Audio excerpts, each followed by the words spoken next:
Hey, this is Gratuitous. Welcome to Music Production Made Simple, the show that focuses on best practices about music production, which is based on FL Studio. If you're wanting to become the best producer you could be, subscribe and listen weekly. You can also check out my courses, which teach you the principles and basics of music production. They'll get you up and running quickly. In addition, I also have books on Amazon and tons of music on Spotify. Always feel free to hit me up at hi@itsgratuitous.com. So let's get into the episode.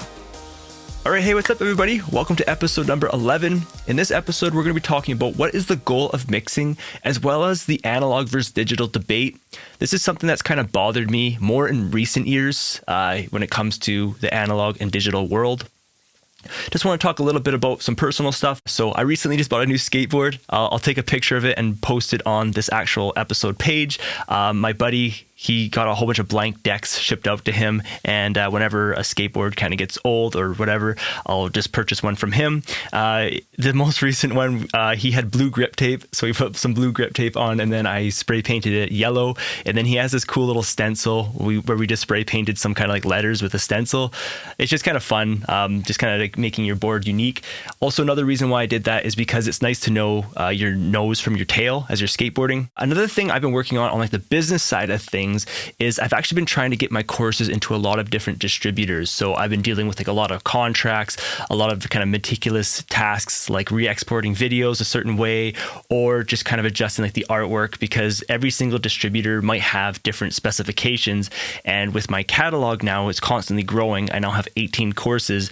It's like if they want one change, it's like it's not just I have to change it for that one course. It's like I have to change it for 18 courses. So there's quite a bit of repetitive work there. But at the end of the day, it's worth it because, you know, the benefit of an online business is, for the most part, it's passive income. So, you know, yes, I'm putting in that work up front, but now it's going to work for me, hopefully, like forever, right? So that's kind of what I've been working on right now, just kind of getting my courses out there to these different distributors that sell, you know, sound kits and sell courses and stuff like that. So eventually you're going to start seeing my name out there more, hopefully, within these online stores. So let's get into the podcast. When you're first started, you know, you've learned how to kind of use the music program, you've learned to make the beat, and then now you're trying to mix and you have absolutely no idea what you're doing, but you're diving in. You know, you've put all your actual sounds to each individual mixer insert, you've pulled up EQs, you're just experimenting, you're trying things out. And in all honesty, this is what you have to do. You have to kind of get your hands dirty and just try stuff, okay? I'll talk a little bit about some tips that you can use to improve your mixes, to kind of speed you up. But I just wanted to kind of talk a little bit, you know, generally of what your goal is of mixing and mixing as a whole, okay? So mixing really is an art. And just like an actual painter would go to paint a picture, you know, they have all their different types of tools too, you know, like they have their actual canvas, they have different sizes of brushes, different colors, you know, depending on what kind of art that they are doing. You know, they might be using different materials, they might mix colors, or they might, you know, use different types of products to achieve a certain look. And that's the thing with mixing too. You have to learn these different types of tools that are available to you so that you can take advantage and give your music the sound that you're wanting, okay? Again, when you're new, you know, you're unsure of like what's proper, what you're allowed to do, and if what you're doing is like, you know, if it's even like allowed in the industry, because you kind of think to yourself, it's like, if I'm going to release this music, is something going to be wrong with it? If some, you know, like, is there going to be like maybe some distortion that I'm unaware of, or is there a problem? Is there phase problems? And you really have no idea what you're really doing. But again, it is really important to get your hands dirty and, you know, just start trying to mix. Now, when it comes to mixing, when you're first starting, there's a lot of dangerous information out there on the forums and in certain videos. And in addition, you know, there's many debates with what's proper and like the analog versus digital and, you know, what approach you should be taking, okay? So in my opinion, your overall goal of mixing is balance, okay?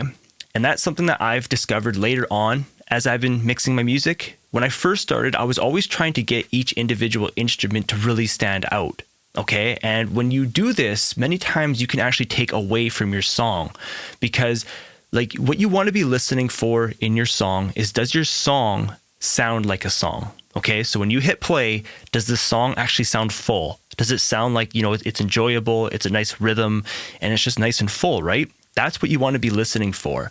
Now, don't get me wrong, if certain, elements of the song are not standing out, yeah, you can go in with some EQ and some compression and fine tune it to get it to where you want. But if you're over processing, you might be making that sound, kind of weird in context of what it originally was. The biggest thing that I want you to understand is when you hit play, does your song sound like a song? Is it enjoyable? Is it full of rhythm? That kind of stuff. One important point is now, some instruments, they may not be able to be heard like audibly, okay? So in other words, like, you might be using EQ and compression, and no matter what you're doing, like, you really can't get it to stand out.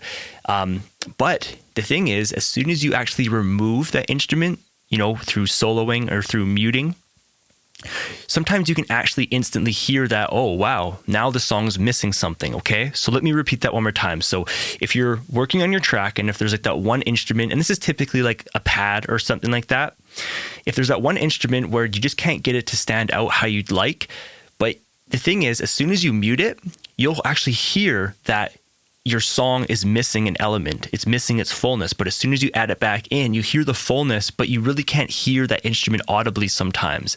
So that's what I'm trying to say. When you hit play, does your song sound like a song? Is it nice and full? Okay? It's a really, really important concept to understand and to get your mind thinking when you're mixing. That way, you're not going to be over processing and doing kind of stuff like that. Now, let's just talk about some kind of helpful tips to improve your mixing. This will kind of get you up and running to at least kind of steer you in the right direction. Again, it's all going to be about practice. Watch tons of videos just to kind of get an understanding of, what is the point of mixing and how do you approach it? What are your different tools? But in short, what you want to be doing is you want to be routing each individual sound to your actual mixer. Okay, so each sound has its own mixer insert. That way you have full control over the volume. And if you want to add on like EQ, compression, or various types of tools, okay? And then to take it even further, I do have a course that's called FL Studio Mixer Workflow, and it shows you how to route these inserts to sends and subgroups to have more control over your mixing. But that is like the next approach. So as soon as your sounds are on their own individual mixer inserts, now you can route them to kind of sends or put them into subgroups just to allow for easier mixing. So once you actually have your sounds on like the mixer, on their each individual mixer insert, now it's just a matter of, mixing the track. And the first step there, in my opinion, would be to adjust your volumes. And this is what's called, gain staging. You have to be careful if you are working with analog plugins, because analog plugins, if you drive them too hard, it will cause distortion because they're like an emulation of real analog gear where if you drive it too hard, you're going to get distortion, okay? However, there is the myth out there that if you drive it too hard, on an individual insert that you're going to get distortion. But since these actual DAWs are 32-bit floating point, you actually can drive your audio as hard as you want into an actual individual insert. You just have to make sure it's churned down before it goes to the master, okay? I don't want to get too much into it, but that is a myth that is commonly talked about, in videos and stuff like that. I explain this more in my course, the FL Studio Intermediate course, the one I just recently released. In that course, we talk about, mixing, arrangement, and mastering with the new LUFS standards. Again, all the links will be in the resource section on this episode page. Okay, so I just want to talk a little bit about some tips to improve your mixing, okay? So when you're first starting up, the first thing you want to do is create a draft copy so you can practice, and then you want to compare your mix to your original song, okay? So now imagine you've made a beat, okay? Now it's ready to mix. I would actually save an original copy, and I would just put -mixing to whatever the song name is, okay? Mix that actual track, and then export it, okay? Now compare the original track that was unmixed to your mixed version. This is going to help you improve over your years. And as I was saying, in my early years, when I first started mixing, I would do this, I would do the comparison, and I would typically like the non-mixed version. And the reason for that is many times I would actually over-process. I would go too heavy on EQ, and stuff like that. And the thing is with music nowadays, see, back in the day with analog gear, if they're actually recording guitars or recording voices and stuff, typically they have to be more aggressive with EQ and these types of tools because you see, when we mix our music, which is digital, we're using VSTs, which are, digital, which is extremely high quality right off the start. We're using EQ to enhance a song. Typically, when you're recording audio, you're using EQ to actually fix problems, or, you're using it more aggressively. But nowadays with digital, you're using EQ to, again, enhance what's already going on, because it's already high quality. You might just be ducking a little bit here and there, but back in the day, you might have been more aggressive to get that sound sounding better. So in my early days, I was always just too aggressive on my settings. And then again, when I would go to compare the old version to my mixed version, I would typically like the old version because that's how I made the beat. That's how it sounded. But then when I mixed it, it kind of changed the overall sound of the music. The next point is mixing in solo is dangerous. So here's a little example, okay? So imagine you're mixing your track and then there's let's say the piano. And the piano, you just can't get it to sound how you'd like. So what you do is in FL Studio, you would go to the insert, you'd right click on the mute knob, and that would solo it out for you. So now you're listening to the piano just solo. Now, if you take out some EQ and some compression, and now you're actually being, you're applying mixing techniques without referencing it to the actual mix. Now, what you'll discover is you're going to spend lots of time soloing out a sound. You're going to be processing it. And, you can spend up to 15, 20 minutes doing this. And trust me, I've done this in my early years. And then what happens is you go to add that piano back into the mix and you think to yourself, you're like, ooh, this doesn't even suit the song anymore. And the reason for that is because you were mixing in solo. Now you can mix in solo, but you have to do it quickly and then always reference back to the whole song, okay? So now how I would approach it is, now let's say that piano isn't standing out how you'd like, or you can't get that sound. Now, you might want to solo it out and just kind of quickly adjust it, but then always add it back into the mix. Again, you can just right click on the mute knob in FL Studio and you can solo it out, or you can bring back all the instruments, okay? And that's how you're gonna wanna mix, okay? You always wanna reference it in context of the actual song. This is gonna speed you up. It's gonna give you a better outlook on the adjustments that you are doing to your song, okay? Again, when you solo out a sound, you have no idea in context of the mix how it's gonna sound. Then when you add it back in, let's say 15, 20 minutes later, it's not gonna relate to the song because you're mixing in solo, especially, when you're dealing with drums and all that kind of stuff. You can solo, but you have to do it quickly and then always reference back to the whole song. The next point is you always want a fair volume comparison. So what this means is when you turn the plugin off and on, is there a fair level? Okay, so is the level similar? And if it's not, what's going to happen is you're going to be skewed towards thinking that the louder one sounds better. Now in FL Studio, so let's say you have an EQ compressor and then let's say another EQ or something like that. When you turn off all the plugins, because on each individual insert near the bottom, there's like a master on off for the plugins. I try to adjust my plugins so that they're always an even volume, no matter if I turn off the actual individual effect or if I turn off the effects as a whole. And again, this is going to help you make more accurate mixing decisions because you're actually listening with a fair volume comparison in context of the whole mix. So when you turn the plugin off and on, that it's a fair volume comparison. This is going to be a game changer for you if this is not something that you do, okay? Because now you're going to actually be able to listen more accurately with more proper judgment. You're not skewed in terms of loudness. You're actually listening in terms of your actual EQ decisions or your actual compression decisions, okay? Now, most plugins, they have a tool called A and B, okay? This allows you to dial in two different settings and compare between what you like best. The Fruity Limiter allows you to do this, as well as the Parametric EQ2. It allows you to have an A and B so you can switch in between two different settings. But again, you always want that fair volume comparison. But let's just talk about compression, for example. So, with a compressor, you might want to put the threshold really low, but then have like a low ratio, open up the attack or something, and then you can, save that state. Now you'd go to B. Now you maybe want to open up that threshold, bring it up a bit, maybe a bit more aggressive ratio, and then maybe clamp down on the attack a little bit more. Again, now you'd want to adjust a fair volume comparison. So when you switch between A and B, you can hear how it sounds. Okay. And, this is how I mix my music. And again, it just allows you to make more accurate decisions and it lets you hear from a fair judgment standpoint, which is extremely important. Okay. Let's just talk about your bass line for a second, okay? So in your low end, you always want to be making sure that your low end is nice and clean. Typically, you want to remove any kind of stereo content in the low end. When you have tools like FabFilter Pro Q or something, you can just have a stereo low cut filter and just kind of take some like the lows out there. Or if you have like a multi-band compressor where it allows you to do like stereo and mono, you can kind of remove the stereo content out of like the lows.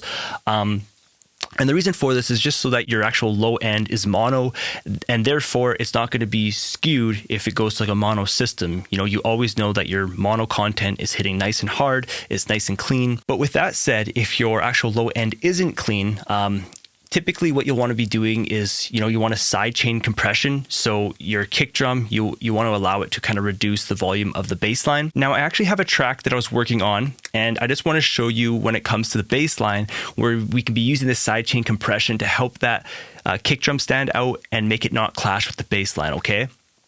At the moment, this track is called Things Have Yet to Come. I'll let you listen to a bit of the chorus, and then we're going to solo out the kick drum and the bass, and we're going to hear the actual sidechain compression more in depth, okay? So this is just kind of a rough mix I have going on at the moment.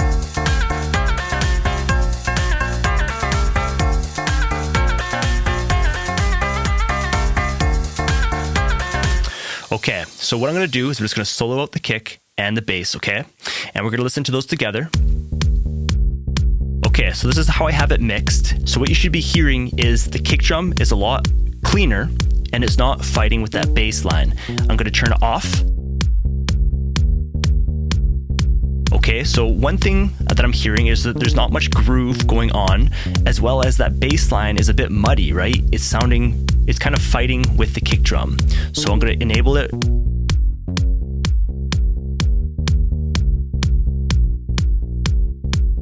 Okay, so I'm actually being quite aggressive on the sidechain compression. I would actually bring it up a little bit. And we're going to turn it off and on one more time. So right now it's enabled. Now it's off. On. Okay, so it's a really subtle thing, but it really helps your kick drum and bass line just sound a lot cleaner. They're not fighting for that frequency space. It just allows it to hit nice and hard and make your mix sound a lot cleaner, okay? If you want more information on sidechain compression, there's tons and tons of videos out there on YouTube, as well as I kind of break it down in quite a few of my courses. One of them is Why Do We Producers Use Compression, as well as the FL Studio Intermediate course, as well as FL Studio Mixer Workflow, okay? So I just want to let you know that I do have a lot of courses on these different mixing tools. Like, they're all separate courses. So for example, if you want to learn about EQ, I have a course that's called Using EQ Effectively in Your Songs. I talk about, how to use EQ, the pros and cons of it, what to be careful of, and best practices.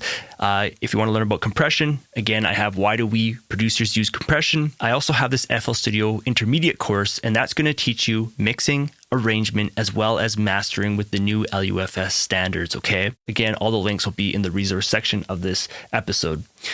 The last thing I want to talk about before we end this episode is just this analog versus digital debate.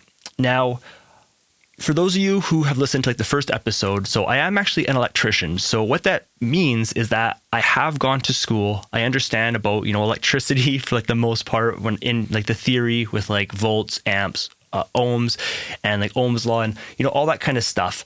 Now the thing is, being an electrician, we typically learn about power, so for example, in North America, it's 120 volts and stuff like that. So we're more power, whereas audio is more like signal, so it's quite, lower, voltages and lower power. But the thing is, they more deal with a lot of capacitance and inductance. And even though I've learned this stuff as an electrician, we didn't learn it in depth. And that's where eventually in my life, I would like to start learning this stuff. I would like to learn how to put together a real audio compressor, just for the sake of knowing how it works and just trying it out. Now, I'm not saying that I would build it to use it. I would just want to build it to know how it works. And the reason why I'm talking like this is because I'm really tired of kind of listening to the older generation of engineers talk about this old vintage gear. In my opinion, I really feel that they have this nostalgic love towards this analog gear that they're not wanting to let go of. Now, I understand that, this old gear is the reason why we have a lot of our old kind of classic hits, but I also feel that times have changed, right? Because if you think about it, like digital is way easier than analog. We can recall old projects like on like the fly, it's just a matter of opening up a project, all your VSTs, all like their plug-in states, like everything is saved, and you can achieve, the exact same sound in your computer. There's always been like that debate of in the box, ITB, which is, just mixing inside your computer using these, digital plugins to achieve the same sound as analog. There's always like that debate of like, oh, in the box is cold, analog is warm. He kind of opens it up. And, so what I want you to do is I want you to go to Sweetwater, okay? If you don't know what Sweetwater is, they're a really, really popular website that sells audio gear, okay? I want you to go to the mastering section on Sweetwater. Look at the EQs, look at the compressors. These things are like $7,000 for a compressor. I'm in Canada, like that's going to cost me like $85 to like $9,000. In my opinion, I think that is absolutely ridiculous. Like computers have come such a long way over the years, and this debate of analog versus digital, I truly believe that digital wins for convenience, for price, for space. Like you don't need anywhere to store this stuff. You simply just need a decent computer. So again, I understand that this old analog gear has got us to where we are, as well as, the old generation of mixing engineers have also kind of paved the way for us new producers in a sense of a lot of these strategies and a lot of these techniques, which is awesome. I'm very thankful towards that stuff. But I also feel that we new producers have to be careful of what they are holding on to and not wanting to let go of. Again, I truly do not believe that you need a $7,000 compressor to compete with these other songs on the radio, okay? So again, that's just more my opinion, but I don't know. Whenever I'm on YouTube and I'm just trying to watch some videos on compression or something, you always have that one older, tutorialist talking about, oh, how they love the sound of this compressor and oh, how they love the sound of this and this. And it's like, I get it. Like, they give you a certain sound, but nowadays we have plugins, there's emulations of these loved compressors. But at the end of the day, I kind of find it annoying. It's just a matter of like, when I make my music, I make my music. If I'm going to be using a compressor, I'm using it for a certain reason. Let me know what you guys think. If you're kind of on that same page as what I'm speaking here, like I get it. Analog is cool. It's fun to play with this stuff. But at the end of the day, it's extremely expensive. It takes up space in your studio, as well as you cannot recall presets. Anyway, so that's pretty much this episode, pretty much mixing, as well as this kind of analog and digital debate of, kind of where it's at. I truly believe that this will be something going on forever. Just people that love that hands-on feeling versus people who kind of like the more minimal approach. And, I personally like the digital way. It's simple. If you want to purchase, a compressor, sure, this plugin might be $200, but compare that to a $7,000 compressor. I'm pretty sure you can get extremely similar results. And the thing is, you always have to be thinking about from a listener standpoint. Like I'm talking like, think about like your mom or like think about your friends. Like these are the types of people that are going to be listening to your music. People that have no audio education whatsoever. They have no idea what the difference between a wave and an MP3 is. And, even with an MP3, like, they might know the difference that 320 is higher quality than like 128, but can they really hear a difference, Because you really have to kind of like train your ear to hear these kind of shortcomings of MP3, especially at like the lower bit rates. Again, if you guys want to check out any of the courses or, check out my new skateboard, I'm going to be taking pictures and all those links will be on this actual episode page. So if you guys have any questions, always feel free to reach out to me. I'm Gratuitous. I'll talk to you guys in the next one. Thanks for checking out the episode. If you had any questions, visit itsgratuitous.com/podcast, select an episode, and submit your question at the bottom of the page to the contact form. If you'd like to take my FL Studio courses, see my current studio and podcasting gear, read my books, or are interested in lessons, visit the link itsgratuitous.com/learning. That page will redirect you to more info and resources. I hope the best with your productions. I'm Gratuitous, and I'll see you in the next episode.